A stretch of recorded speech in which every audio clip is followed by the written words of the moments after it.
And I don't want to gloss over the story you told about how you joined the military. It's reminiscent of mine. You know, I wasn't the best of students, though I may have Mhm, been the brightest, but not the best of students in high school. And life circumstances that I had made forced the hand. I guess we're going to join the Air Force. mhm, I scored high on the ASVAB, as I'm sure you did as well, but I went in sort of like at a necessity, like basic life needing mhm. things to take care of me. But I really didn't get to go through the catalog of every job that was available. It sounds like you may have, and when you chose that and you found out what that was, how did you feel at back then? Not now, but how did you Mhm. feel back then at the time, knowing that that was going to be your MOS?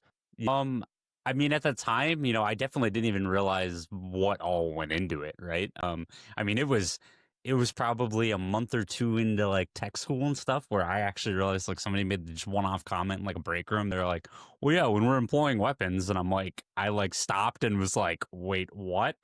Like I didn't even know, at the time because again, back then they didn't tell you much. It was just a couple sentences on a page and it's not like you could hit somebody up and be like, "Hey, you do this job currently." Like that was the ramp up. That was then when everything shifted. They shifted everything down to the schoolhouse in New Mexico, and kind of streamlined everything as far as the training process goes. So there was so little about it, and like I said, it wasn't until like weeks into training and somebody made that comment, and I'm like, oh, and so at 19, it was just like freaking sweet.